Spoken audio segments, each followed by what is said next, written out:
In today's video, we're going to be lowering my Volkswagen T4. I'm going to show you exactly how to do it, all the parts I used, where to buy the parts from. Today we're going to be doing it as low as I possibly can go without having to do a chassis notch, but still have a comfy ride. So if you want to learn how to lower your T4, what parts to use, where to get them from, watch this video. All right, let's get into it.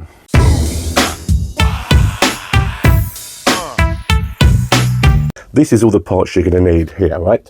We've got melee HD ball joints. Do not lower your T4 significantly if you're not going to replace your ball joints, because a lot of T4s, the bottom ball joints are a weak point if they've not been replaced in a while, and you can literally have your wheel come off. So do not do this without doing your ball joints to these. Melee HD are they're like over-engineered basically. They're ball joints but extra strong. I recommend doing this before lowering any T4. Okay, so melee HD ball joints.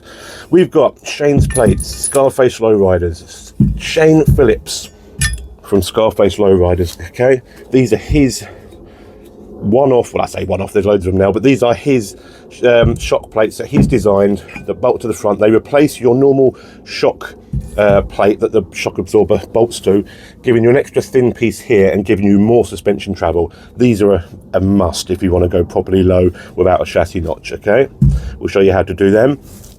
I use Faulkner springs. These are the 5-inch ones. 5-inch is as low as you can go without having to do chassis notches and all that. So that's what I've gone for. I've gone for the 5-inch Faulkners. Short drop links. Basically, if your suspension gets lower, your drop links are going to be pushing on the anti-roll bar, so you want shorter drop links to do that. And I've gone for what I used on my last T4. I've gone for G-Max short shocks. Basically, they're the budget. They're basically the budget ones that you can get for T4s, but they're the best budget ones I've found that I still do a good job. So there you go. There are other ones available of these other styles. You've got gas shocks and all that, but these are the ones I go for because these are the ones I can afford. All of this stuff you can buy from V-Dub Monkeys. Shane's plates, on the other hand, they do sell them on V-Dub Monkeys, but I actually found it cheaper to go to the Scarface Low Riders page and buy them straight from Shane. Just a little tip there. There we have it. That's all the gear. The first thing I'm going to do is replace the ball joints, and then we'll crack on with the other stuff. So let's get into it. Okay, to replace the ball joints, first thing you're going to do is get the wheel bolts undone, jack the vehicle up, take the wheel off, and then we'll go from there.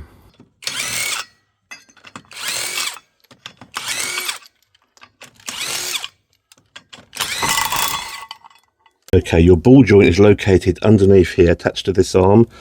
You've got that bolt there, and this bolt here, and another one on the other side. So you need to get these bolts cracked off, this bolt cracked off, jack this up, but you've got to be very careful that the jack doesn't slip, because you'll pull your drive shaft out of the gearbox. So you've got to be very careful on this to change this ball joint. This bolt here, which I've already got undone on the ball joint, that is a 24mm. You also need to undo the shock bolt and pull it out, which enables the arm to drop down, and that is a 21mm. Okay, a bit out of breath. It's not for the faint-hearted, that bit. One ball joint now replaced. I've already got this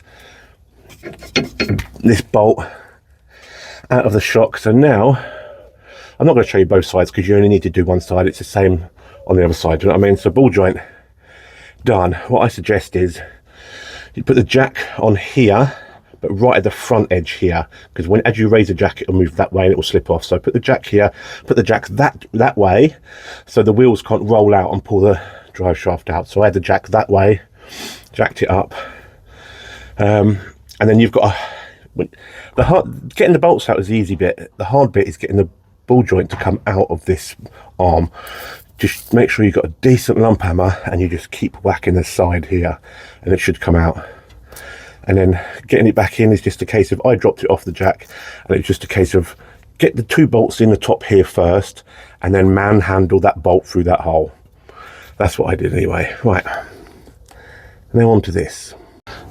To get your old shock out, I mean, I've got, look, these are max beading rods. It looks like someone's changed these recently because that looks quite new, but to get this this is the mount that holds the shock. So first you've got to get that bolt undone there, and you've got to get that bolt undone under here. Just camera, just under here it is. Sometimes this top bit spins, so you might have to wedge something in there to stop it, but hopefully mine will come out. And that comes out, and then we can do the Shane's shock plate. Okay, this is the mount I've just took out, and this is Shane's shock plate. Basically, this bolt hole here shares that bolt hole there. You bolt this up into place, but you don't get another bolt hole on the other side. Instead, what you've got to do is you bolt this into place up there, and then you've got to drill a hole directly through the chassis and out the other side, and then put the bolt that's supplied with the kit through, bolt it up. Well, you do that. I want to do this first, but then you've got to take this off and you've got to mount the shocks. You know, most people just undo there and remove their shocks over, but I've got new shocks to go in. So the first thing I'm going to do is put this up into place, drill the hole, take it off, mount the shocks, and get it going on. Okay, well, we managed to get through there, and my drill battery ran out, so that's on charge. Managed to get through one side. Wow, it used the whole... This is thick. It used the entire battery to get through that. But while I'm waiting for the battery to charge, I'm going to move on to the drop link. This is literally a case of just trying to wiggle this off of here. So, yes, God, that's... Why is that touching? That doesn't... That's a bit worrying. Why is that touching that? Is it just because the arm's down? Oh yeah, it's just because the arm's down. But yeah, I need to get this, wiggle this off of here, and then get the new one on.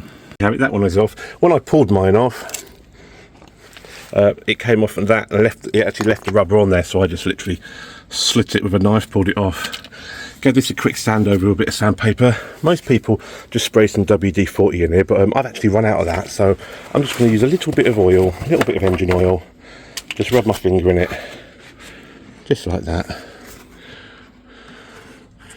Get some oil out of here. Should just push on. I might need both hands for this, hold on. Here we go, both hands, just pushed it on, went straight on into place.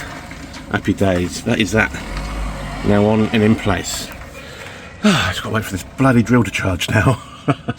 That's while I wait for the drill to charge, I've already got the hole there.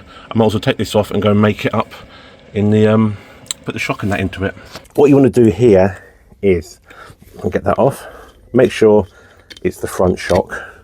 It says front on there. Take this off, take that off, take that off, go straight onto there with the rubber. Put the rubber on the other side.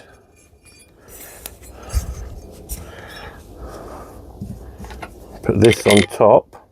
I suppose it don't matter. I suppose the curve on top which holds it in. That on top. Like that.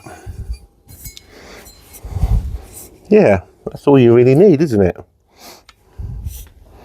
That'll be held in right. And then we put that on there.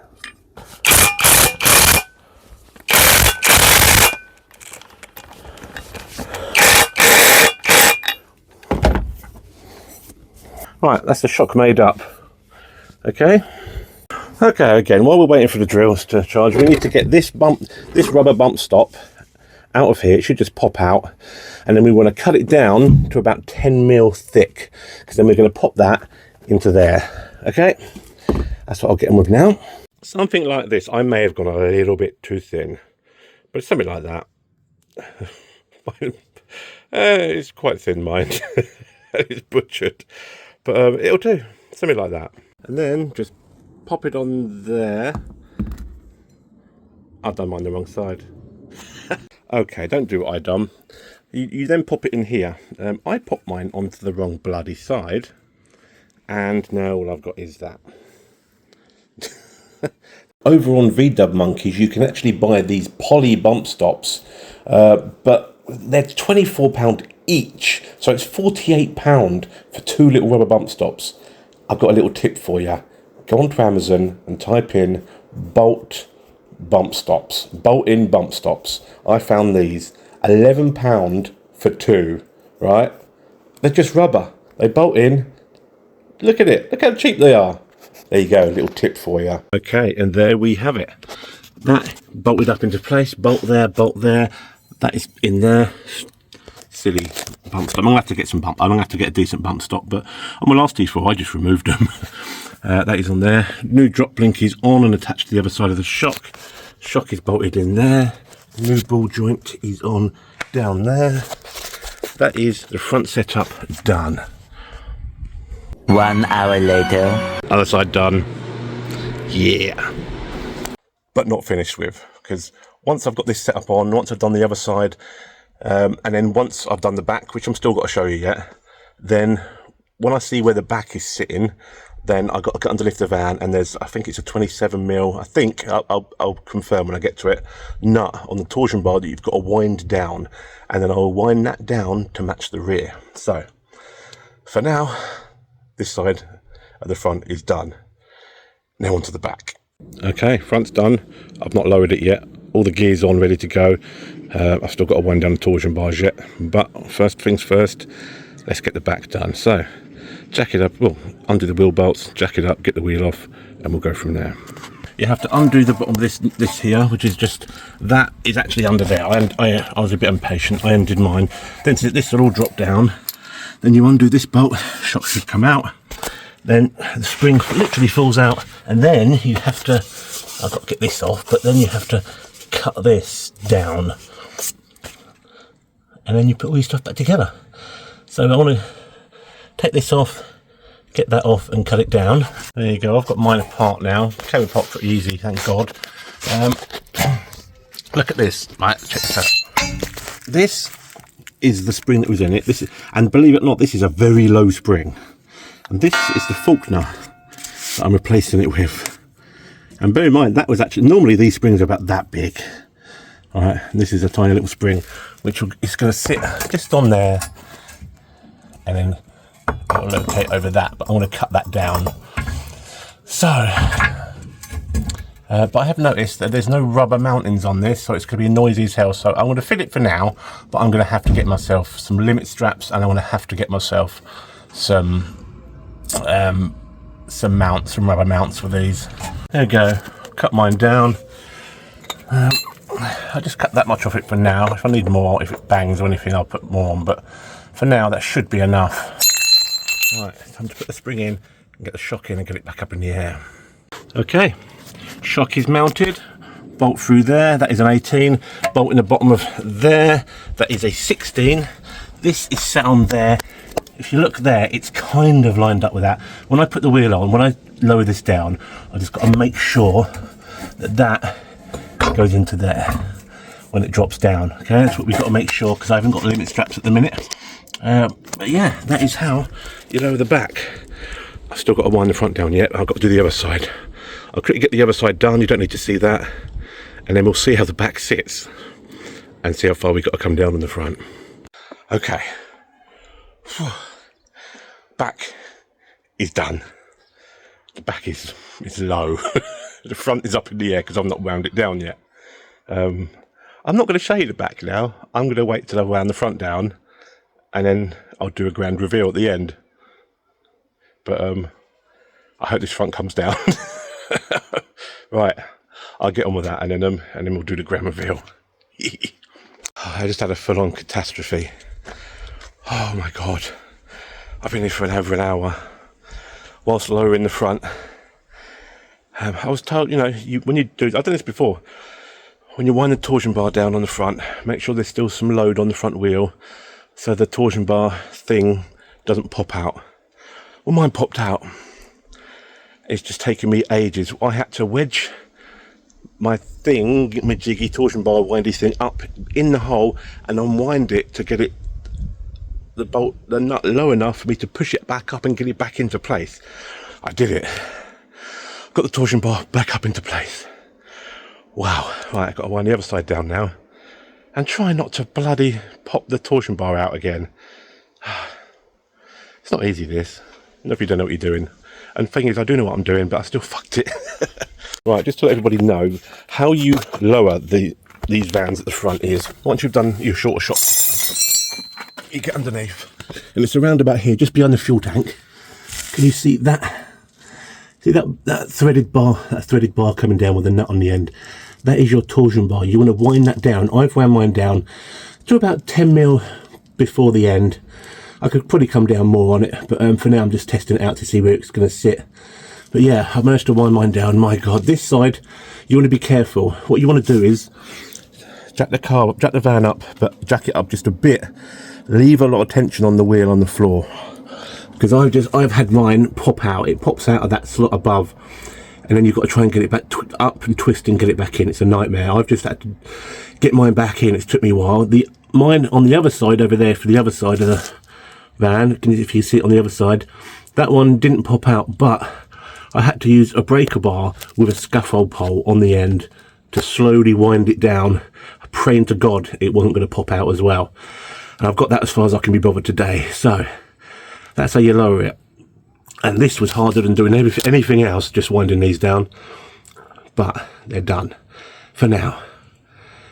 Right, I'm going to tidy my tools up, which you don't care about looking at. And then I think we'll show you the van, how it's sitting now. It looks really good. Are you ready? Yes, I know I look like Onslow right now. Are you ready to see the T4? It does need a clean, bear that in mind. And I just want to let you know here, I'm not going full slammed. I've got it as low as I like. The tyres I've got on it are the size they are. The reason I went for 16s is because I wanted a bit of ride comfort as well. I wanted to be low with a bit of comfort. So, here we go. Are you ready? My T4 on 5-inch Faulkners.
And there we have it, people. T4 is now slammed on 5-inch Faulkners.